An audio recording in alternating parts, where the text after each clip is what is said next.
I died on my 35th birthday in a studio apartment with peeling wallpaper and a broken heater, alone with $17 in my bank account. The irony wasn't lost on me, even as my vision blurred and my chest tightened with what I now know was a massive heart attack brought on by years of stress, malnutrition, and the kind of bone-deep exhaustion that comes from working 3 jobs just to survive. My phone, a cracked Android I'd bought used 5 years ago, sat on the floor just out of reach, buzzing with a notification. Through the haze of dying, I could make out the preview of a text from my mother. Melissa's book won another award. You must be so proud of what your sacrifice made possible. That's what killed me, I think. Not the heart attack itself, but that message. That final, casual reminder that my entire life had been reduced to a footnote in my younger sister's success story. The sacrifice. The supportive older sister who gave up everything so the golden child could shine. I tried to laugh, but my lungs wouldn't cooperate. 20 years. I'd spent 20 years in a holding pattern of poverty and dead-end jobs because I'd dropped out of college at 19 to work full-time so Melissa could finish her undergraduate degree without loans, then her master's, then her PhD, then her postdoc. The family had promised, sworn on everything holy, that once she finished, once she was established, they'd help me go back to school. That was 16 years ago. The last thing I saw before the world went dark was that text message, and the last thought I had was a bitter, poisonous thing. I hope it was worth it. Then I opened my eyes and I was 19 years old again, sitting in the financial aid office at State University, across the desk from Mrs. Henderson with her kind eyes and her devastating news. "I'm so sorry, dear," she was saying, exactly as she'd said 17 years ago. No, not 17 years ago, right now, this moment I was living. "With your parents' income bracket, you don't qualify for enough aid to cover tuition and living expenses. You'd need to take out substantial loans or get a job," I heard myself say, the words automatic, playing out the script I'd lived before. But inside, my mind was screaming, I was back. I was 19 years old, wearing the cheap blazer I'd bought from Goodwill for this meeting, and I was back at the exact moment my life had derailed. The fork in the road, the decision that had doomed me. Mrs. Henderson was still talking, explaining loan interest rates and work-study options, but I couldn't hear her over the roar of blood in my ears. My hands, young, uncalloused, without the burn scars from my second job at the diner, were shaking. This was real. This was happening. I had lived an entire life. I had died broke and alone and unmourned, except as a cautionary tale, a martyr to my sister's ambition. And now I was back, with all of those memories intact, sitting in this office about to make the same choice that had destroyed me. What if I don't stay? The words came out before I could stop them. Mrs. Henderson blinked. "I'm sorry? What if I don't stay in school?" I leaned forward, my mind racing. "What if I just leave? Is there any penalty?" "Well, you'd forfeit your enrollment deposit," but she looked concerned now. "Are you all right, dear? I know this is stressful, but there are options." "I'm fine." I stood up, my legs steadier than they should have been. "Thank you for your time." I walked out of that office, out of the financial aid building, across the quad where students lounged in the autumn sunshine, through the stone gates of State University, and I didn't look back. My phone, a chunky flip phone, God, I'd forgotten those existed, rang before I made it to the parking lot. Mom. I stared at the caller ID, memories flooding back. In my first life, I'd answered this call. She'd been crying, explaining that Melissa had been accepted to her dream school, but the financial aid package wasn't enough, that they couldn't afford to send both of us to college, that someone had to make a sacrifice, and wouldn't I please understand? Melissa was so gifted, had so much potential, and I was so responsible, so mature. Surely I could take a gap year, work, help the family, and then we'd figure something out. The gap year had become 2 decades. I let it ring, then I turned the phone off, got in my beat-up Honda Civic, the same car I'd driven into the ground over the next 15 years, and started driving. I didn't know where I was going. That part of my old life was a blur of panic and desperation, but this time, with the clarity of hindsight and the bitter knowledge of where the right choice had led me, I knew what I wasn't going to do. I wasn't going to answer that call. I wasn't going to go home. I wasn't going to sacrifice myself on the altar of Melissa's potential. This time, I was choosing myself. The motel room I rented with the last of my savings, money I'd carefully hoarded from my summer job before I'd handed it all over to help with Melissa's textbooks in my old life, was dingy, but it had a lock on the door and no family members who could guilt me through it. I sat on the scratchy comforter and tried to think. What did I have? A high school diploma? A resume padded with service industry jobs? $432. A car on its last legs. And the memories of an entire life lived in poverty, watching from the sidelines as my sister became Dr. Melissa Chen, celebrated neuroscientist, best-selling author, TED Talk darling. What did I know? I knew that Melissa's groundbreaking research, the work that had made her famous, that had won her awards and tenure and eventually a position at Harvard, hadn't actually been entirely hers. I'd seen the early drafts back when I was still welcome at family dinners, back when she'd still pretended we were sisters, and not just patron and charity case. I'd read her notes, listened to her practice presentations, and I remembered thinking even then that some of her best ideas had come from conversations with her graduate advisor, Dr. Patricia Lin. I knew that Dr. Lin had died in a car accident in 2009, just before Melissa's big breakthrough. Convenient timing, everyone had said sadly. If only Patricia could have seen Melissa's success. I knew that Melissa's first book, published in 2015, the one that launched her into mainstream fame, had leaned heavily on research data from a lab at MIT that had suffered a catastrophic server failure the year before. All their backup drives, corrupted. Years of research, gone. But Melissa had somehow managed to reference their unpublished findings with remarkable accuracy. I knew things about my sister that no one else knew, because I'd been there, invisible and unimportant, while she'd climbed her way to the top. And I knew something else. I knew what was coming. I remembered headlines, stock market crashes, viral trends, which startups would explode and which would implode. I had 17 years of future knowledge locked in my head. I didn't need a degree. I needed a strategy. The first step was brutal but necessary. I called home. Not Mom, she'd just try to guilt me into coming back, but Dad, who'd always been quieter, easier to manage. "Sweetheart," he said, his voice thick with relief. "Your mother's been so worried. Where are you?" "I'm fine, Dad. Listen, I need you to tell them I'm taking some time to think. I'm not coming home right now." "But Melissa will be fine," I cut him off, harder than I'd ever spoken to him before. In my first life, I'd been so soft, so eager to please. "Dad, I need to ask you something, and I need you to be honest. The college fund you and Mom set up when we were kids, is it still there?"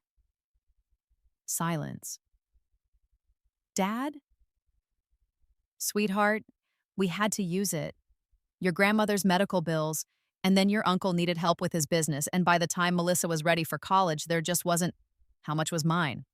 "What?" "My half of the fund, how much was it? Originally?" Another pause. "About 35,000. But that was years ago, and you spent it." I kept my voice level, even though I wanted to scream.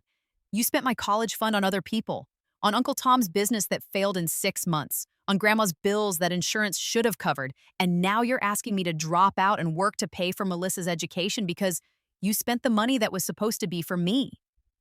It's not like that. We're a family. We all pitch in when—" "I want you to listen very carefully, Dad." My hand was cramping around the phone. "I'm not coming home. I'm not dropping out to pay for Melissa. She can get loans like everyone else, and if you ever tell anyone, and I mean anyone, that I'm being selfish or letting the family down, I will tell everyone exactly what happened to my college fund. I will tell them how you and Mom spent $35,000 that was supposed to be mine and then asked me to sacrifice 4 years of my life and go into debt to make up for your bad choices." "Sweetheart, I'm not your sweetheart anymore. I'm not your anything. Goodbye, Dad." I hung up, turned off the phone again, and threw up in the motel bathroom for 10 minutes. But I'd done it. I'd drawn the line. And unlike my first life, where I'd been too young and too conditioned to say no, this time I had the armor of hindsight and bitterness. This time, I knew exactly how little they'd appreciated my sacrifice. I knew how they'd slowly stopped inviting me to holidays because I was an embarrassment. I knew how Melissa would write in her acknowledgments years later, thanking my parents for their unwavering support without once mentioning my name. So, fuck them. I had $400 and a head full of winning lottery numbers. Actually, I didn't.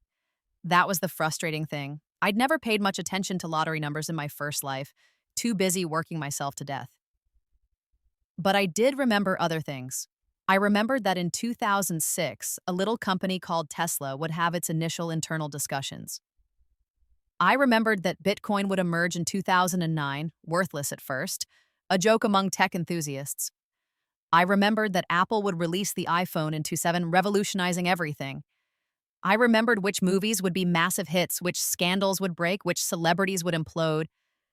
I remembered that in 2008, the housing market would collapse and the economy would crater.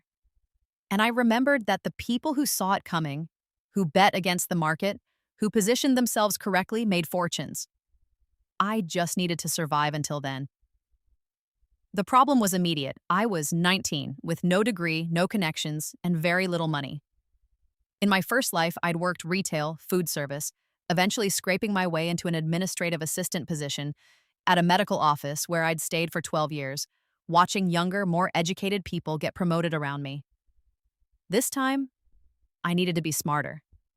I spent 3 days in that motel room, barely eating, making lists and plans. I needed money, fast. I needed skills that would pay well without requiring a degree. And I needed to position myself somewhere, somehow, where I could capitalize on what I knew was coming. The answer came to me at 2 a.m, staring at the water-stained ceiling. Real estate. In my first life, I'd watched the housing bubble inflate with a mixture of envy and despair. I'd seen friends, people my own age with college degrees and real jobs, buying houses they couldn't afford, riding the wave of easy credit and rising property values. And then I'd watched it all come crashing down in 2008, destroying lives and fortunes. But I also remembered the people who'd survived, the ones who'd gotten out before the crash or who'd positioned themselves to buy cheap in the aftermath. Real estate agents who'd pivoted from selling overpriced McMansions to helping banks process foreclosures. Flippers who'd bought crashed properties for pennies on the dollar and held them until the recovery. You didn't need a college degree to get a real estate license. You just needed to pass a test. I used the motel's ancient computer, 25 cents for 15 minutes of internet, to research real estate schools. There was one in the city, a 60-hour course that would prepare me for the licensing exam. It cost $600. I had $400. So I got a job, not at a diner or a retail store, but at a call center, the kind of place that was always hiring because the work was soul-crushing and the turnover was astronomical. Cold calling people during dinner to sell them credit card insurance. It was miserable, but it paid $12 an hour, decent for 2005, and they didn't care about my lack of college experience. I worked 8-hour shifts, sometimes more, and every spare moment I wasn't working, I was studying. Not just for the real estate exam, though I devoured those materials, but learning everything I could about the housing market. I read economics blogs, housing market reports, anything I could access at the public library. And I saved. Every dollar that didn't go to my motel room or the cheapest food I could survive on went into a coffee can under the bathroom sink. My mother called 73 times in those first 2 months. I never answered. She left voicemails that progressed from worried to angry to guilt-tripping to eventually just resigned. Melissa called twice, both times leaving curt messages telling me I was being immature and hurting the family. I deleted them all. In early December, I scraped together enough for the real estate course. I signed up, attended every class, and absorbed the information like a sponge. It helped that I'd done this before, not the coursework, but the general experience of learning something new while exhausted and stressed. I'd spent 20 years pushing through fatigue, and this time I had the advantage of knowing it would pay off. I passed the licensing exam on my first try in January 2006. Now came the hard part. Actually breaking into real estate. Real estate I'd learned in my first life from watching HGTV during sleepless nights in my studio apartment was all about connections. It was about who you knew, what neighborhood you specialized in, how well you could network. Successful agents came from families in the business, or they had college degrees and social polish, or they had wealthy friends who became their first clients. I had none of that.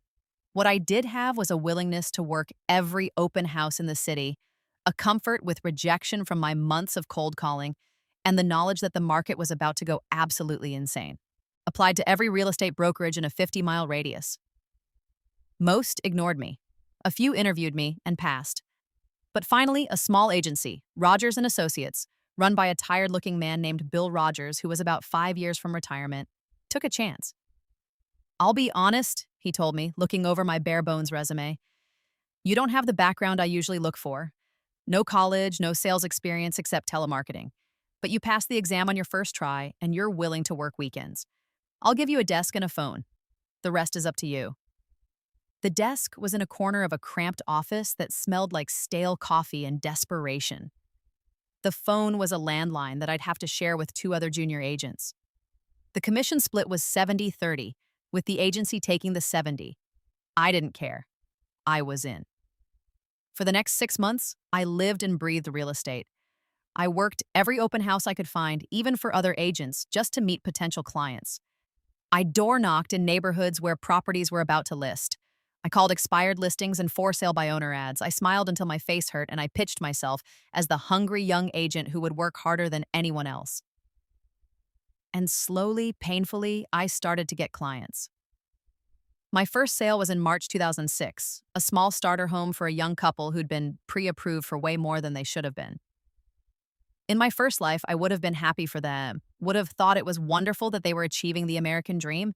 Now, with the knowledge of what was coming, I felt like I was selling them a ticking time bomb. But I needed the commission, and they were going to buy regardless. So I smiled, and I processed the paperwork, and I collected my $2,147 check, 30% of a 3% commission on a $178,000 house, and felt like I'd won the lottery. I saved every penny I could, living on ramen and ambition. My motel room became an apartment. Still small, still dingy, but mine. I bought a cheap laptop and spent my evenings researching, planning, preparing.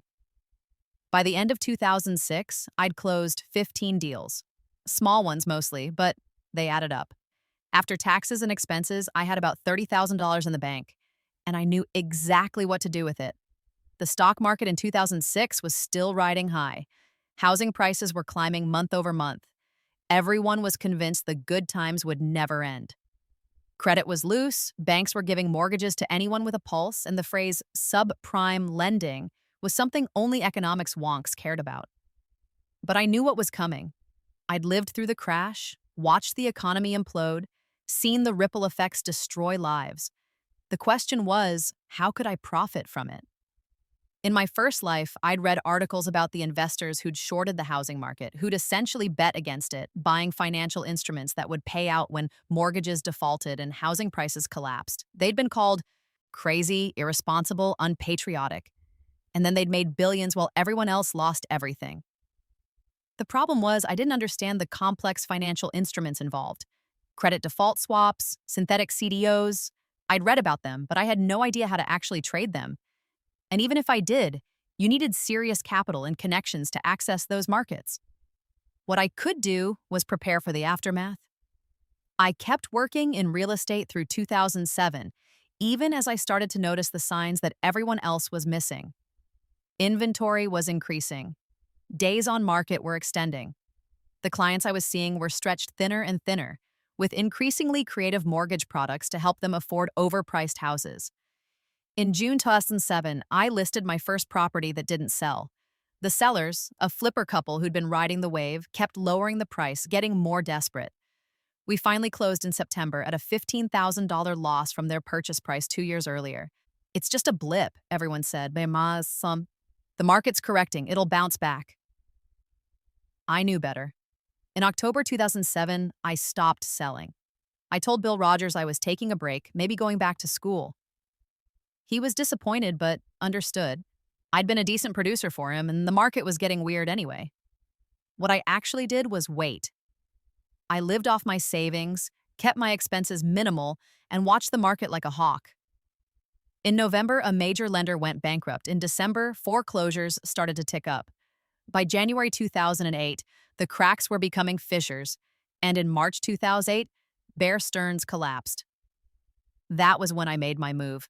I'd spent months identifying targets, neighborhoods that had been overdeveloped, streets where half the houses had been bought with subprime mortgages, properties that would flood the market when the default started. I researched tax records, mortgage data, anything public I could access. And then I waited for the foreclosures. They came like a wave.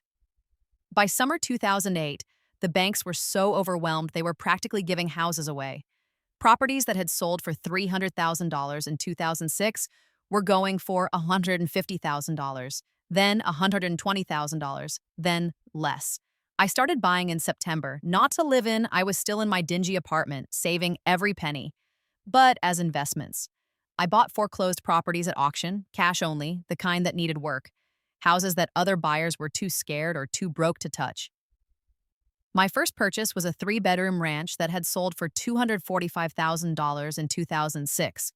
I bought it for $67,000, cash. It needed new carpet, paint, some minor repairs.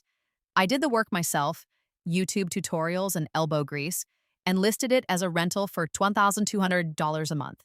It rented in 2 weeks. I bought another and another. By the end of 2008, I owned 5 rental properties, all cash purchases, all producing income. The market was still falling, wouldn't bottom out until 2011, but I didn't care. I wasn't trying to flip them. I was building a portfolio. And then, in November 2008, I diversified. Bitcoin wouldn't launch until January 2009, but I could prepare. I spent November researching cryptocurrency, understanding the technology, setting up the digital infrastructure I'd need. And then, in early 2009, when Bitcoin launched and each coin was essentially worthless, fractions of a penny, I bought 50,000 of them for less than $500. Everyone thought I was insane. The few people who even knew about Bitcoin treated it like a joke, monopoly money for tech nerds. I knew that by 2017, each Bitcoin would be worth over $19,000. But that was still 8 years away, and I couldn't just wait around. I kept working, kept buying properties as the market bottomed out, kept building my rental portfolio. By 2010, I owned 14 properties, all producing income, all appreciating slowly as the market began its recovery. I was 24 years old, and I was a millionaire on paper. And I hadn't spoken to my family in 5 years. The first time I heard about Melissa again was in 2011. I was at a coffee shop taking a rare moment to relax when I overheard 2 women at the next table. "Did you hear? Dr. Chen is speaking at the university next week. The neuroscientist, she's brilliant." My hand froze halfway to my coffee cup. Oh, I read her paper on neural plasticity. Fascinating stuff. She's only 30, already being talked about for major awards.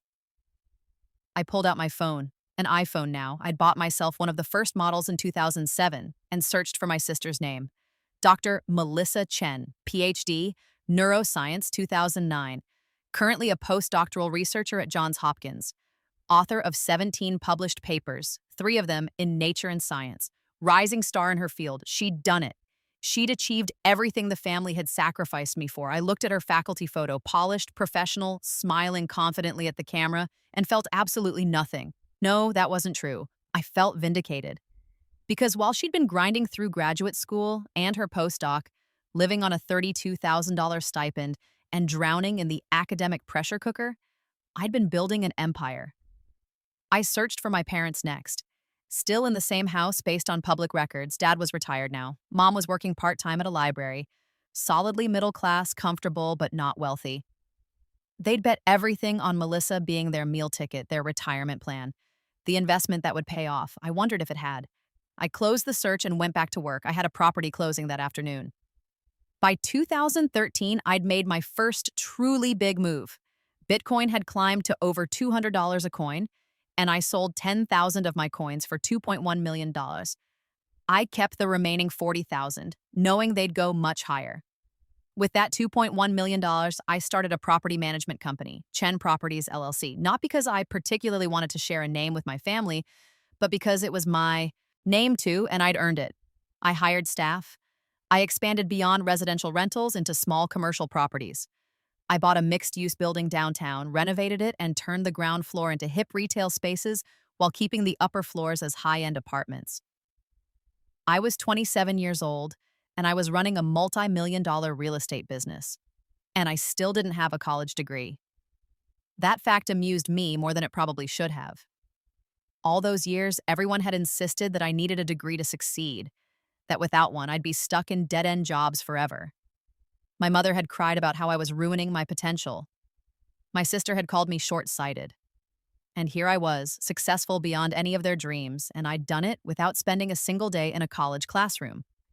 In 2015, Melissa published her first book, Rewiring the Mind, The New Science of Neuroplasticity. It was aimed at a general audience, translating complex neuroscience into accessible prose. It got solid reviews and decent sales.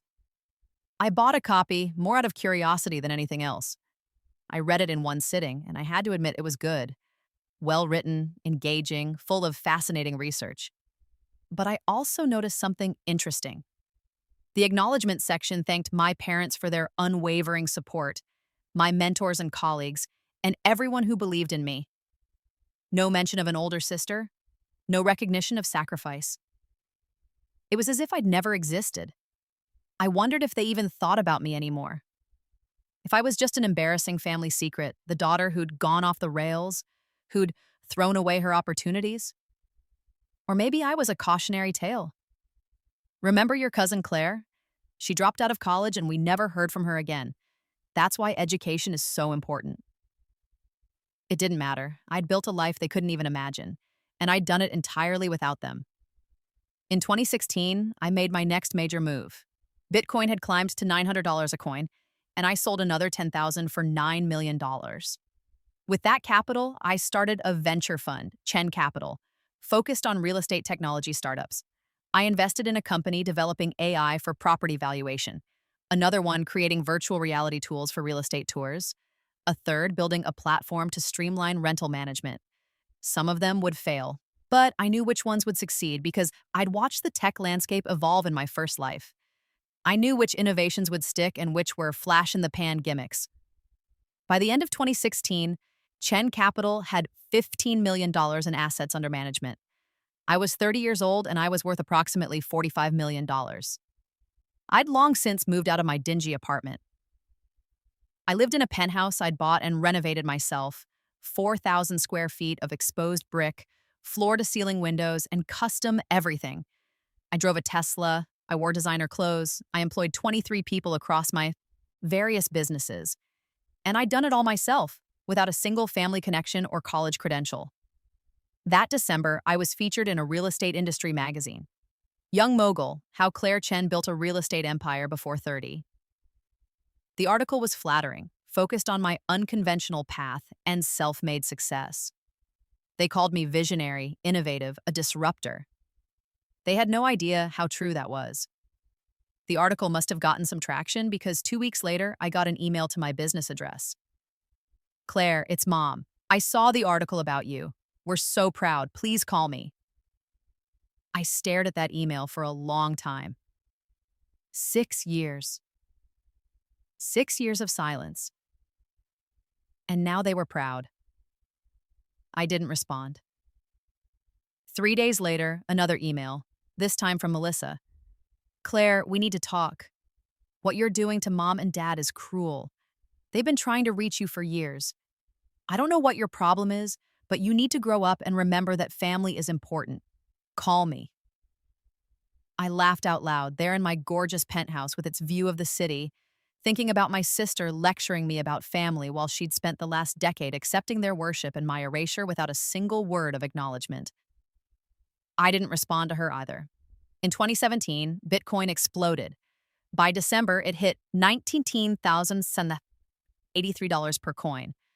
I sold another 15,000 coins, saving the last 5,000 for true emergencies for $296 million. $296 million. I was 31 years old and I was worth over $300 million. I restructured my businesses, consolidated my holdings, and started thinking bigger. Chen Enterprises became my umbrella corporation, with Chen Properties, Chen Capital, and a new arm, Chen Technologies, focusing on prop tech investments. I bought a second building downtown and converted it into my headquarters. I hired a CFO, a COO, and a full executive team. I started getting invited to speak at real estate conferences to sit on panels about innovation and disruption. Forbes ran a profile. The woman who beat the market, Claire Chen's unconventional rise. Fortune followed with no degree, no problem, how one real estate mogul rewrote the rules. The articles always mentioned that I didn't have a college degree, treating it like a quirky footnote or an obstacle I'd overcome. They didn't understand that it wasn't despite my lack of degree, it was because I'd never gotten one. Because I'd spent those years working, learning, building, instead of sitting in lecture halls studying theories I'd never use. Because I'd chosen myself instead of sacrificing for someone else's dream. In early 2018, I got a phone call from an unknown number. I almost didn't answer, but something made me pick up. Claire Chen, a woman's voice, professional. Speaking. Ms. Chen, my name is Dr. Patricia Wilson. I'm the chair of the business department at Northeastern University. I know this is unusual, but I wanted to reach out to you directly about a position we're looking to fill. I'm not interested in speaking engagements right now, I said, ready to end the call. I got these requests constantly. No, not a speaking engagement, a faculty position. We're creating a new program in entrepreneurial real estate, and we'd like you to consider joining us as a professor of practice. I actually laughed. Dr. Wilson, I don't have a college degree. I can't be a professor. For a traditional tenure-track position, no. But a professor of practice is different. It's for industry professionals who bring real-world expertise. Your lack of formal education actually makes you more interesting for this role, not less. You'd be teaching students that success can come from multiple paths. I thought about that. The irony of being offered a professor position when I'd never even graduated college. The symmetry of being able to teach while my sister, Dr. Melissa Chen, with all her credentials, was still grinding away in academia. I'll think about it, I told Dr. Wilson. I didn't take the job. I was too busy building my empire. But it stayed with me, that offer. The recognition that I'd succeeded so thoroughly that even academia, that bastion of credentials and formal education, was willing to bend its rules for me. In 2019, Melissa's career hit a new high. She was recruited to Harvard, offered an associate professorship with tenure track. It was a big deal. Harvard didn't hire early career faculty often, and certainly not with a direct path to tenure. She was 33 years old, and she'd made it to the top of her field. The family was ecstatic, based on the Facebook posts I'd found by searching. Mom posted constantly about our daughter, the Harvard professor. Dad shared every article that mentioned her. I wondered if they ever thought about their other daughter, the one who'd been erased from the family story. I didn't care enough to ask. My businesses continued to grow. By 2020, Chen Enterprises was valued at over $800 million. I'd diversified into other industries, a little bit of biotech here, some clean energy there, always following the threads of knowledge I'd retained from my first life. And then COVID hit, the pandemic that I'd somehow forgotten about in all my planning.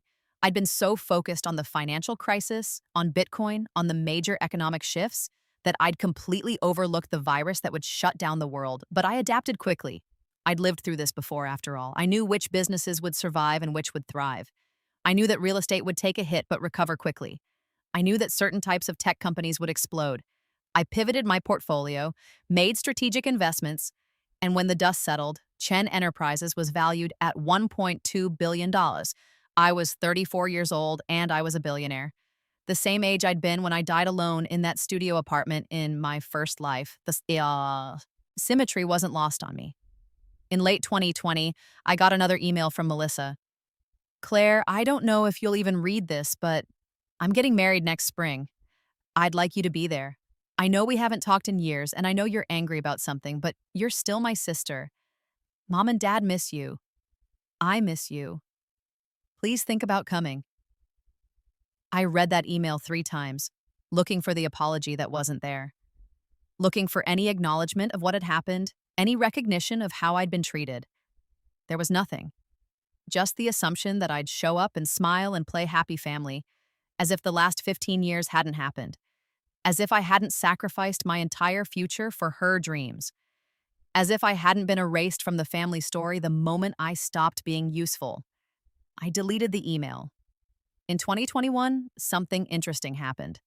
Chen Enterprises had grown large enough that I needed to expand my executive team, particularly on the prop tech side. I was looking for a COO for Chen Technologies, someone with both scientific credentials and business acumen. My head of HR sent me a stack of resumes for the position. I was flipping through them, barely paying attention. I trusted her judgment when I froze. Dr. Melissa Chen, PhD, currently Associate Professor of Neuroscience at Harvard University, seeking opportunities in industry, particularly at the intersection of neuroscience and technology.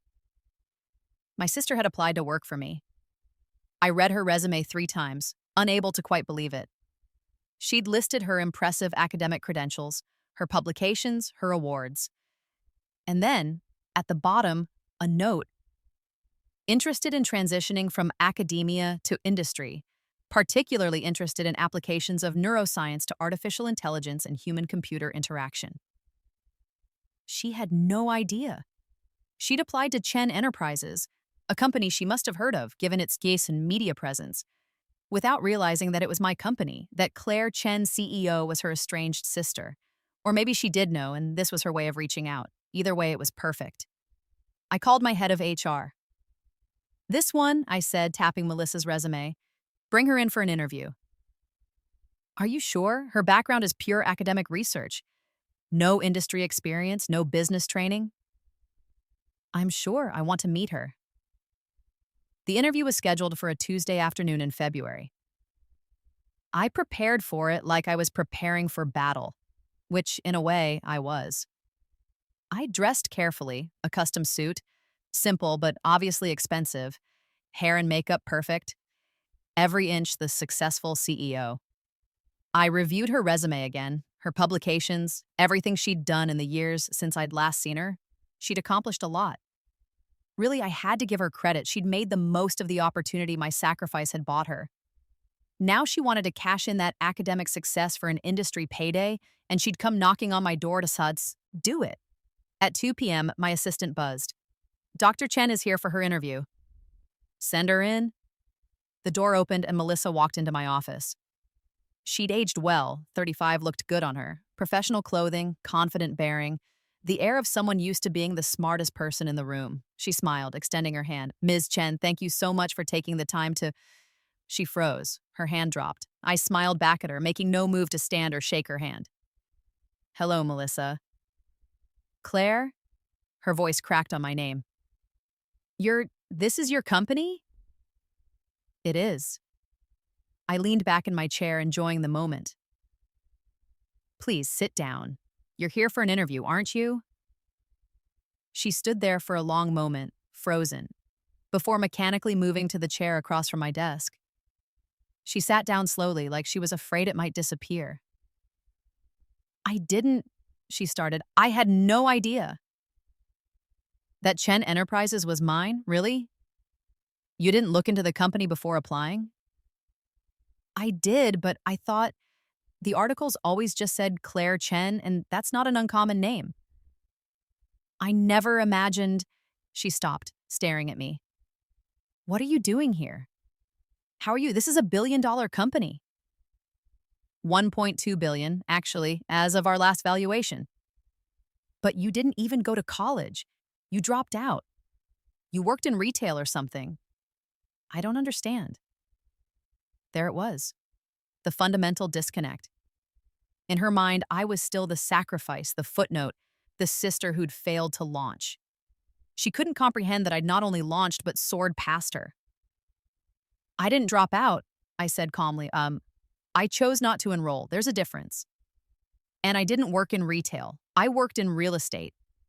Built a portfolio, made some good investments, expanded into other industries. The usual entrepreneurial path. "But," she was floundering, trying to process, "Mom and Dad said you'd disappeared, that you'd cut off contact. We thought you were— I don't know what we thought. That you were struggling, that you'd made bad choices. And you never once tried to find out, to check if I was okay?" I kept my voice neutral, conversational. "In 15 years, you never thought to do more than send a couple of emails?" She flushed. "You never responded. And you'd made it clear you didn't want anything to do with us. You assumed I'd failed, that I was living some sad, small life somewhere, and that reaching out would just be embarrassing for everyone. Better to pretend I didn't exist. That's not fair, isn't it? I picked up her resume. Let's talk about why you're here. You're looking to leave academia. Why? She blinked at the change of subject, clearly still reeling. The academic job market is tough.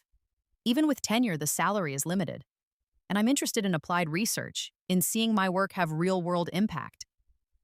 Industry offers opportunities that academia doesn't. Translation: she'd maxed out her earning potential as a professor and wanted to cash in. Academic salaries topped out around $200,000 for full professors at top universities. Industry could offer double or triple that, plus stock options. And you're interested in Chen Technologies specifically because your company's at the forefront of prop tech innovation. I've been following your work with AI and predictive analytics. I think my background in neuroscience and cognitive science could bring a unique perspective to human-computer interaction in real estate applications. It was a good pitch. She'd clearly done her homework on the company, even if she hadn't realized who owned it.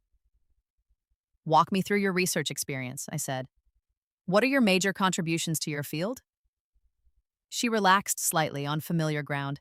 She talked about her work on neuroplasticity, on how the brain rewires itself in response to experience, about her studies on learning and memory, on cognitive enhancement, on the applications to education and rehabilitation. She was smart. I'd always known that. Her research was genuinely impressive, her understanding deep and nuanced. She'd earned her position at Harvard, her publications, her reputation. She'd just done it at my expense.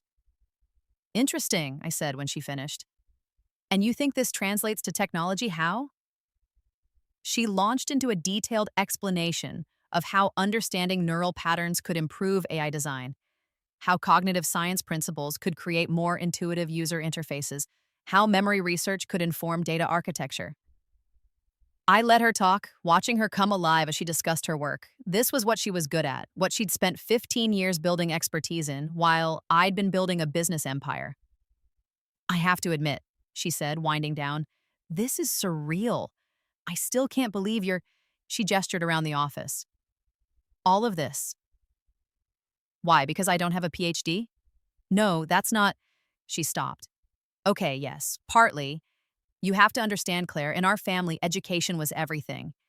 You were supposed to go to college, get a degree, build a career that way. When you left, we all thought that I was throwing my life away. Yes. And did you ever question that narrative? I asked quietly. Did you ever think about why I left? About what was happening before I walked away? She shifted uncomfortably. Mom said you'd had some kind of breakdown, that the pressure of college was too much. I laughed, bitter and sharp. Is that what she told you? What else was it supposed to be? Melissa, do you remember the college fund Mom and Dad set up for us? Of course, they used it for my education. I was lucky. I graduated without loans because of it. It was supposed to be for both of us, I said. $35,000 each. They spent my half before I even graduated high school. And then, when you got into college, they asked me to drop out and work to help pay us for your education, to make up for the money they'd spent that was supposed to be mine.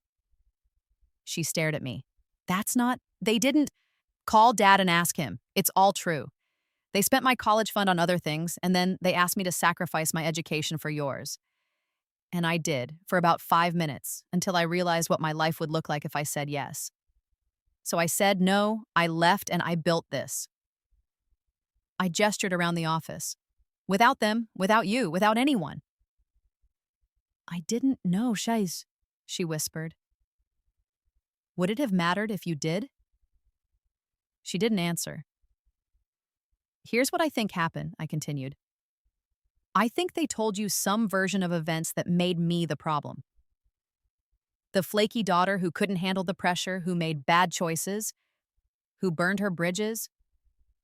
And you believed it because it was easier than questioning whether your entire education was built on someone else's sacrifice, whether your success came at my expense. Claire, and now you're here applying to work for me because your academic success isn't enough anymore.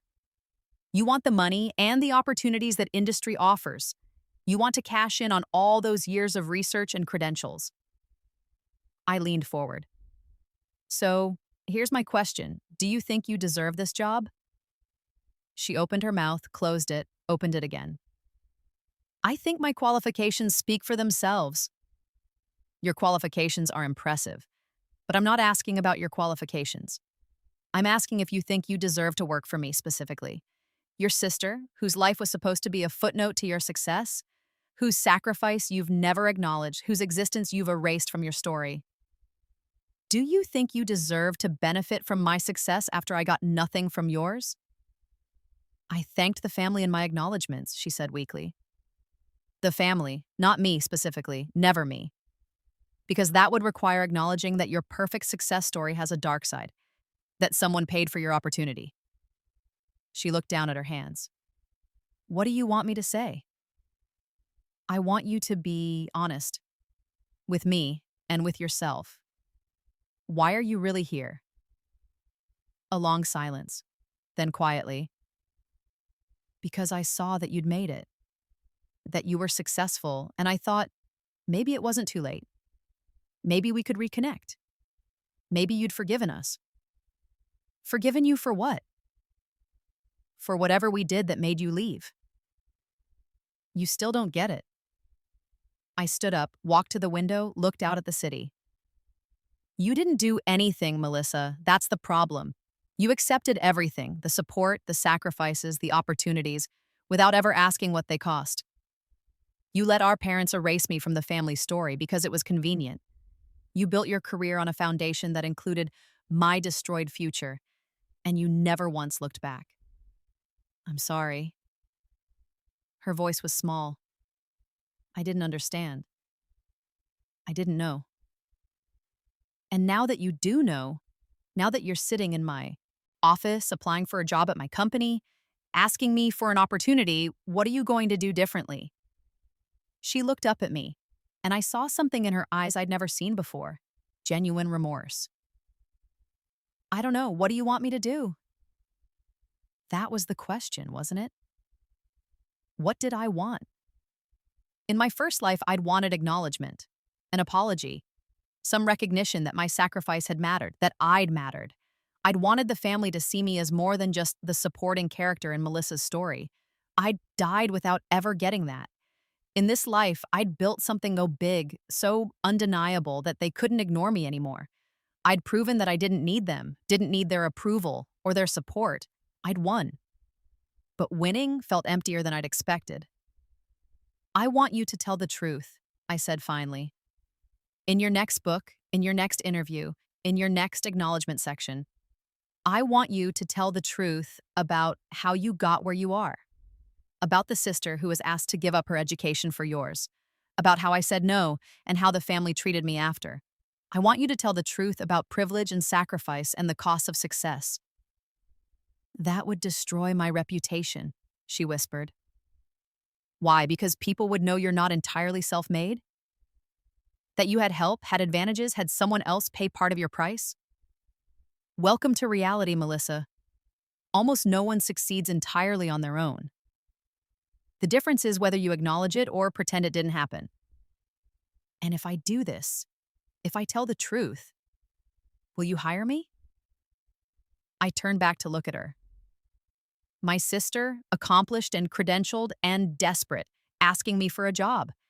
The irony was almost too perfect. Here's what I'll do, I said. I'll give you a position. Not COO, you're not qualified for that despite your impressive resume. But I'll create a role for you as a research consultant. You'll work on human-computer interaction projects, advise our AI team, help us develop more intuitive interfaces. It's a 1-year contract, 60 hours a week, $180,000 salary. Her eyes widened. That was less than half what a COO would make, and probably close to what she was making as a Harvard professor. You want me to leave a tenured position at Harvard for a 1-year contract? I want you to prove you can succeed in industry. That you can adapt, learn new skills, work in a fast-paced environment where credentials matter less than results. If you do well, we'll talk about a permanent position. If not, you go back to academia. That's that's not a standard industry offer. No, it's not. It's a test. The same kind of test I've been passing for 15 years without anyone's help. So here's my question. Do you have what it takes to succeed on merit alone without the safety net of tenure and academic prestige? Or was all of that success built on a foundation you couldn't replicate on your own? She sat there, stunned, and I could see her, calculating. Could see her weighing the risk against the potential reward, the security of Harvard against the chance to prove herself in a new arena. I need time to think, she said finally. You have until Friday. Email me your decision. I moved back to my desk, picked up a file, effectively dismissing her. My assistant will show you out. She stood slowly, moving like she was in a dream. At the door, she turned back. I see. Claire, yes? I really am sorry, for whatever it's worth. We'll see, I said. Actions matter more than words. Show me you mean it. She left. I sat in my office for a long time after she was gone, staring out at the city I'd conquered. Was I being cruel? Probably. Was I enjoying it? Absolutely. But more than that, I was curious. I wanted to see if she'd take the offer, if she'd be willing to give up her security and prestige to prove herself in a new field, the way I'd had to give up everything to build myself from nothing. I wanted to see if she had what it took to succeed without the safety net. Friday came. At 4:47 p.m., an email arrived from Melissa. I accept your offer. When do I start? I smiled. Monday, I replied. 8 a.m. Don't be late. The next few months were fascinating to watch. Melissa started at Chen Technologies on a Monday morning in March, and she immediately discovered that industry was nothing like academia. In academia, she'd been a star. Dr. Chen, the brilliant researcher, the published author, the Harvard professor, people had deferred to her expertise, respected her credentials, listened when she spoke. At Chen Technologies, she was just another employee, a consultant with an impressive resume but no industry experience, no track record, no proof she could deliver results in a business context. And she reported to James Wu, my VP of Technology, who was 32 years old, had dropped out of MIT to start a company, and had exactly zero patience for academic credentials without practical skills. I watched from a distance, getting reports from James, occasionally checking in on projects she was involved in. The adjustment was rocky. She keeps trying to turn everything into a research project, James told me in our weekly meeting. I asked her to audit our user interface flow and suggest improvements. She came back with a 50-page literature review and a proposal for a 6-month study. I need actionable recommendations in 2 weeks, not a research agenda. Give her feedback, she'll learn. Are you sure? Because honestly, Claire, I don't understand why we hired her. Her background is impressive, but it's not relevant to what we do. We could have hired someone with actual industry experience. Consider it an experiment, I said. Sometimes the best innovations come from bringing in outside perspectives. He didn't look convinced, but he trusted me enough to keep working with her. Melissa, to her credit, tried. I saw her staying late, adapting her approach, learning to translate her research expertise into business language. She was smart enough to recognize when she was out of her depth and humble enough now to ask for help. But it was hard. I could see it in the tight lines around her eyes when I occasionally passed her in the hallway, in the way she hunched over her computer, in the stress she radiated. Welcome to the real world, I thought. Welcome to working without a safety net. In May, we had our first major project review for the AI interface work Melissa had been consulting on. She'd been working with our development team to implement cognitive science principles into our property matching algorithm, trying to make it more intuitive and user-friendly. The presentation was in our main conference room with the entire executive team present. Melissa stood at the front presenting her findings, and I watched carefully. She'd learned. The presentation was concise, business-focused, with clear recommendations backed by data. She'd trimmed all the academic jargon, all the excessive citations, all the hedging that academics loved. She spoke with confidence, answered questions directly, and when she didn't know something, she admitted it instead of trying to bluff. The proposed changes should increase user engagement by approximately 15%, she concluded. We can implement them in the next sprint, test with a pilot group, and roll out gradually based on results. James, sitting next to me, nodded approvingly. Good work, Dr. Chen. This is exactly what we needed. After the meeting, I caught her in the hallway. Well done. She blinked, surprised. Thank you. I wasn't sure. This is all so different from what I'm used to. Different isn't bad. You're adapting. It's hard, she admitted. Harder than I thought it would be. I keep wanting to dive into research, to understand every variable, to control for every possible factor. But there's no time for that here. You have to make decisions with incomplete information and move fast. Welcome to business. Is this what it was like for you, starting out, building all of this? I thought about that, about the cold calling and the rejection, the sleepless nights and the constant stress, the years of grinding before I'd achieved any real success. Yes and no, I said. I had to learn everything from scratch, business, real estate, finance. But I didn't have the baggage of expecting things to work a certain way. I just did what needed to be done. I keep thinking about what you said, about how I accepted everything without asking what it cost. She looked down at her hands. You were right. I didn't want to look too closely at how I got here. It was easier to just focus on my work and assume everything else was fine. And now? Now I'm doing what you asked. I'm writing about it. An essay for The Atlantic about privilege in academia, about the unseen costs of success, about how my education was built partly on my sister's sacrifice. She met my eyes. It's going to cause problems. Colleagues are going to question my credibility. Students might see me differently, but you're right. The truth matters. When does it publish? Next month. I nodded. I'll look forward to reading it. The article published in June, and it caused exactly the kind of stir Melissa had predicted. The Hidden Cost of Success, on Privilege, Family, and the Sacrifices We Don't Acknowledge, laid out her story with unflinching honesty. She wrote about the college fund, about being asked to accept my sacrifice, about never questioning it until years later. She wrote about how academic success stories often had hidden costs, about how we celebrated individual achievement while ignoring the support systems that made it possible. And she wrote about me, not by name but clearly, about the sister who'd refused to be a sacrifice and had built her own path to success without credentials or family support. The academic community had a field day. Some praised her honesty and self-reflection. Others accused her of seeking attention or undermining her own achievements. Twitter, predictably, exploded with hot takes, but the essay also resonated widely. I saw it shared hundreds of thousands of times, discussed on podcasts, referenced in other articles. People responded to the honesty, to the acknowledgement that success was rarely as simple as the stories we told. My phone has been ringing off the hook, Melissa told me one afternoon. We'd started having occasional coffee meetings, carefully neutral ground where we could talk. Interview requests, speaking invitations, even a few book deals. People want to hear more about the honest conversation about privilege.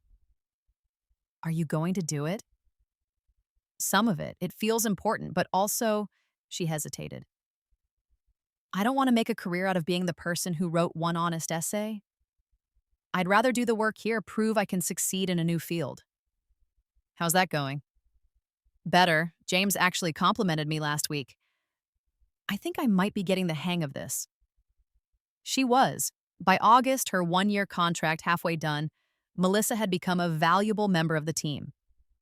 She'd learned to translate her research expertise into practical applications, to work at industry speed, to collaborate with people who didn't care about her credentials. And more importantly, she'd learned humility. I was insufferable in academia, she confessed over coffee one day. I thought my credentials made me special, that I was smarter than everyone else because I had a PhD from a good school. Coming here, having to prove myself all over again, it's been humbling. Good for me probably, but humbling. Everyone should have to prove themselves, I said. Credentials are a starting point, not an ending point. Is that why you never went back to school, even after you'd made it? I thought about the offers I'd gotten over the years, the invitations to get an honorary degree, to enroll in an executive MBA program, to legitimize my success with formal credentials. Partly on the Einstein higher partly, I said, but mostly because I didn't need to. I'd already proven that I could succeed without a degree. Going back would have felt like admitting that I'd been wrong, that credentials mattered more than results, and I didn't believe that. Do you ever regret it? Not having that experience? The college experience? I shook my head. Not really. I learned what I needed to learn, and I did it in the real world where mistakes had actual consequences. That's worth more than any lecture hall. But the connections, the network, I built my own network, my own connections. And I did it without owing anyone anything or having to maintain relationships with people I met at age 18. I looked at her directly. Melissa, you're still thinking like credentials are the only path to success. They're not. They're one path. I took a different one. A harder one. Maybe. But it was mine. In October, Melissa's one-year contract was coming up for renewal. James had already told me he wanted to keep her on, possibly in a more permanent role. She's become one of our best consultants, he said, a son. The team loves working with her. Her recommendations have consistently improved our products, and she's learned to operate at industry speed. I'd like to offer her a 2-year contract with a significant raise, maybe even start transitioning her into a management role. What do you think she's worth? Given her contributions? I'd say $250,000 plus stock options. That was a substantial raise from her starting salary and more than she'd been making at Harvard. It was also a recognition of actual value delivered, not just credentials. Offer her 3 years, I said, and $300,000, plus a VP title, VP of Research Science. Let her build a team, develop a long-term research agenda that aligns with our business goals. James raised his eyebrows. That's generous. She's earned it, and more importantly, she's proven she can succeed here. Reward that. The offer was made. Melissa accepted. And for the first time in our adult lives, I felt like we were on even ground. Not because she was working for me, that was satisfying, but it wasn't the point. But because she'd finally experienced what I'd experienced, having to prove herself without a safety net, having to build something from scratch, having to face the possibility of failure. She'd grown from it, and maybe, finally, we could have something resembling a real relationship. In November, my mother called. Not emailed, called directly to my cell phone, which she shouldn't have had. Before you hang up, she said quickly when I answered, please just listen for a minute. I waited. Melissa told us everything. About the college fund, about what we asked you to do, about why you left. Her voice was thick with emotion. Claire, we didn't understand. We thought we were doing the right thing for the family. We thought you were just being difficult, that you'd come around eventually. We didn't realize that you'd destroyed your relationship with your daughter. Yes. And we're sorry. Your father and I were so sorry. We know it's too late. We know we can't undo it, but we wanted you to know that we understand now, that we were wrong. What do you want, Mom? Nothing. I wanted to apologize. And to tell you that we're proud of you, of what you've built. Melissa showed us articles about your company, and we had no idea. You've done so much, accomplished so much, and we weren't there for any of it. We're sorry for that too. I closed my eyes, feeling the weight of it. The apology I'd wanted for so long finally given, and it felt like nothing. Too little, too late. I appreciate you calling, I said finally. But I don't know what you want me to do with this. I don't want anything. I just wanted you to know, and if you ever want to talk, to reconnect, we'd like that. But if not, we understand. We owe you that much. After she hung up, I sat with my phone in my hand, processing. They were sorry. They understood now. Melissa had told them the truth, and they'd finally seen what they'd done. And I felt nothing. No triumph, no satisfaction, no sense of vindication. Just a vague sadness for what could have been, and a grateful relief for what was. I called Melissa. "Mom called me," I said when she answered. "I know, I told her to wait, but it's fine. I just wanted to thank you for telling them the truth. I know that wasn't easy. It was necessary. They needed to understand. And I needed to say it out loud to stop pretending the past didn't matter." She paused. "Are you going to forgive them?" "I don't know. Maybe eventually, but not yet." They apologized because they finally understood the consequences of their choices, not because they thought they were wrong at the time. That's not the same thing as genuine remorse. Fair enough. For what it's worth, I think they do genuinely regret it. But you're right, they only understood after seeing what you became. If you'd stayed poor and struggling, they probably never would have questioned their choices. Exactly. So what now? Now, I thought about it. Now we keep moving forward. You keep building your career. I keep building my company. We figure out what kind of relationship we can have, if any. I'd like that, she said softly. I'd like to be your sister again. For real this time. Then keep proving it. Not with words, but with actions. I will.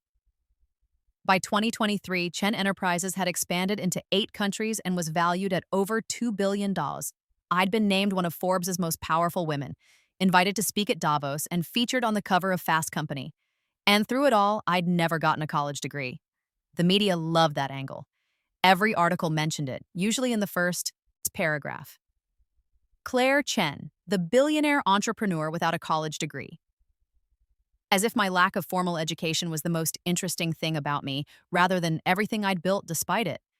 But I understood why it resonated. In a world that told everyone they needed a degree to succeed, I was proof that there were other paths, that credentials weren't destiny, that sometimes the best education came from taking risks, making mistakes, and learning in the real world. I'd given dozens of talks by this point, at conferences and universities and corporate events. And the question that always came up was, do you ever regret not getting your degree? My answer evolved over time, but by 2023, I'd settled on this. No, because the path I took, the one without a degree, without formal education, without anyone's support, made me who I am. It taught me to be resourceful, to be independent, to trust my own judgment. If I'd gone to college, if I'd followed the traditional path, I wouldn't have built this company. I wouldn't have taken the risks I took. I would have been trained to think inside the box, and everything I've done has required thinking outside it. But don't you think education is valuable? Of course, but there are many kinds of education. Formal schooling is one kind, learning by doing is another, reading voraciously is another, finding mentors is another. The key is to never stop learning, never assume you know everything. Credentials can give you a head start, but they're not a substitute for curiosity and persistence. And then, inevitably, what about your sister? She has a PhD and now works for you. How does that feel? My sister is an incredibly talented researcher who decided to transition from academia to industry. She works for Chen Technologies because she's earned her place here through her contributions and her ability to apply her expertise in practical ways. Her degree got her in the door for an interview, but her results are what kept her here. That's true for everyone we hire. I never mentioned the backstory in public. That was between us. But privately, I'd sometimes think about the symmetry of it all. How in my first life I'd sacrificed for Melissa's education, and it had destroyed me. How in this life I'd refused to sacrifice, and it had saved me. How she'd climbed to the top of academia with credentials and prestige, and I'd climbed higher in business with nothing but determination and knowledge of what was coming. How she now worked for me, the sister she'd once pitied, and how we'd both had to learn humility in different ways. In December 2023, Chen Enterprises held its annual holiday party, a massive event for all our employees and their families. I usually gave a speech at these things, thanking everyone for their hard work and outlining our vision for the coming year. This time, I decided to tell a story. When I was 19, I began, standing on the small stage in front of 3 said, 100 people. I was faced with a choice. I could stay in college and accumulate debt, or I could leave and help my family. I left, but not for the reasons everyone thought. I left because I realized that the traditional path, college, degree, career, wasn't the only path, and I decided to take a risk on myself. I saw Melissa in the crowd, watching intently. For years, people told me I was making a mistake, that without a degree, I'd never succeed, that I was throwing away my potential. And I won't lie, there were moments when I doubted myself, when the path I'd chosen seemed impossibly hard, and I wondered if they were right. But I kept going. I learned by doing. I made mistakes, and I learned from them. I took risks that terrified me, and slowly, piece by piece, I built something. Not because of credentials or connections, but because I refused to give up. Now, I'm not telling you this to say that college is worthless. It's not.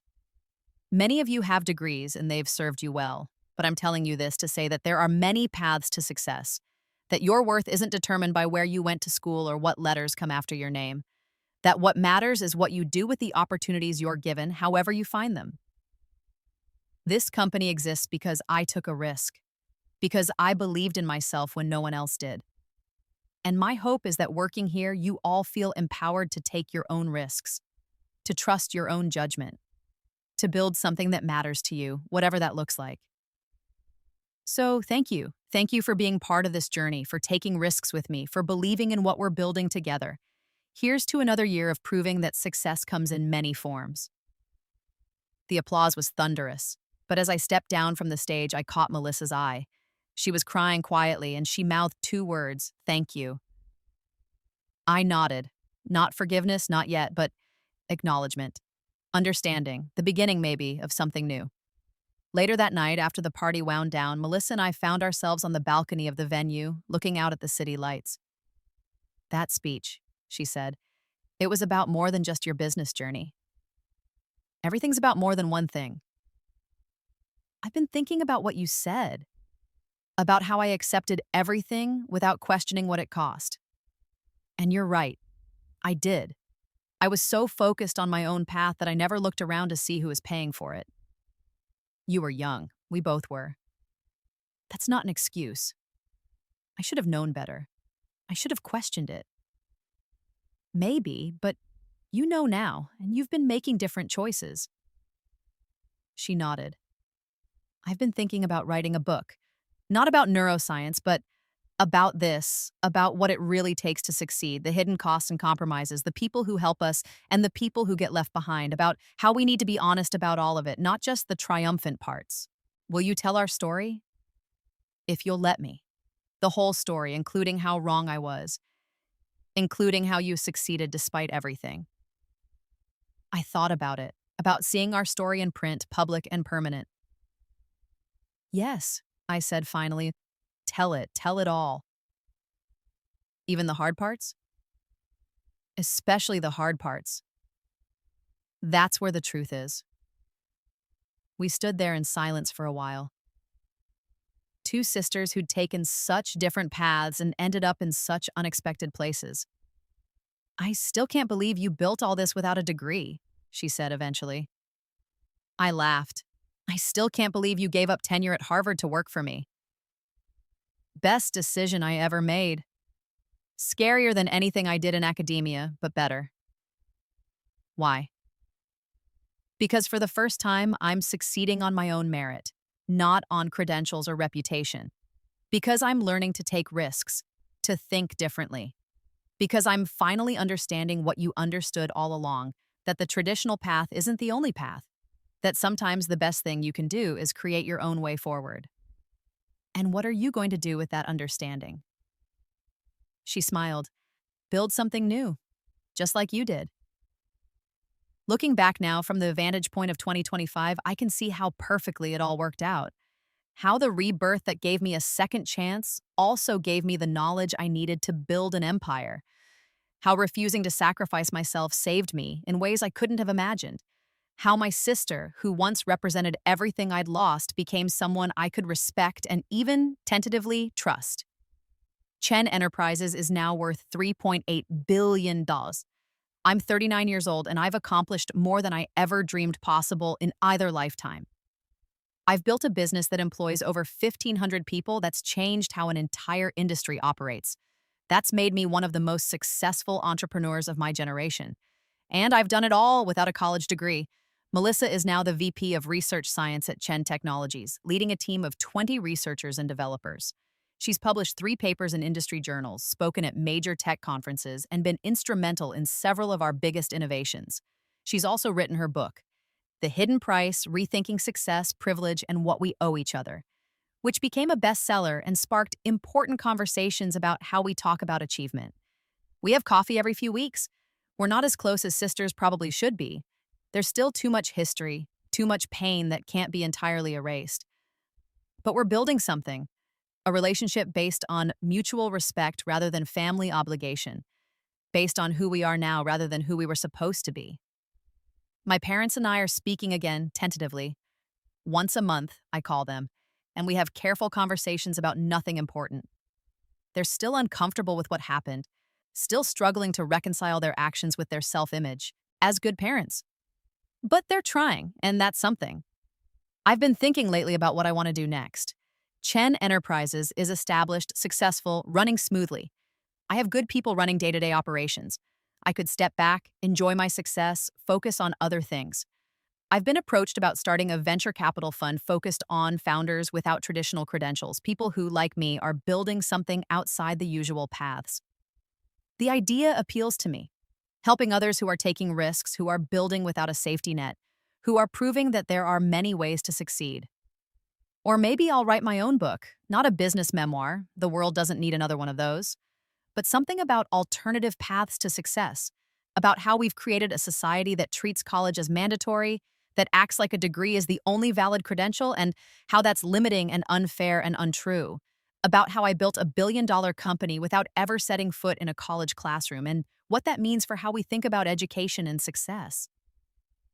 About how the best revenge isn't just succeeding, it's succeeding so thoroughly that you rewrite the rules. I think about my first life sometimes, about the woman I was, dying alone in that studio apartment, having sacrificed everything for a family that never appreciated it, about how bitter and small that life was, how wasted.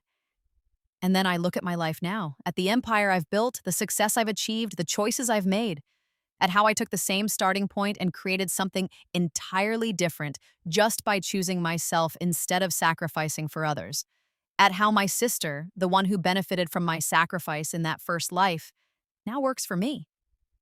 Not because I demanded it or engineered it for revenge, but because she genuinely wanted to transition to industry, and my company was the best place for her to do it. The irony is perfect. The symmetry is satisfying. But more than that, the reality is better than any revenge fantasy I could have imagined. Because I didn't just succeed. I didn't just build wealth or a company or a reputation.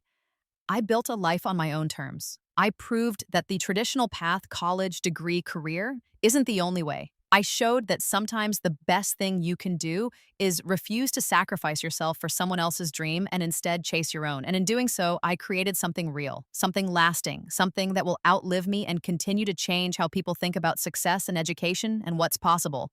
I never got a degree. My family made me drop out to support her PhD. After Rebirth, she works for me, and I couldn't be happier about how it all turned out because this time I chose myself, and that made all the difference.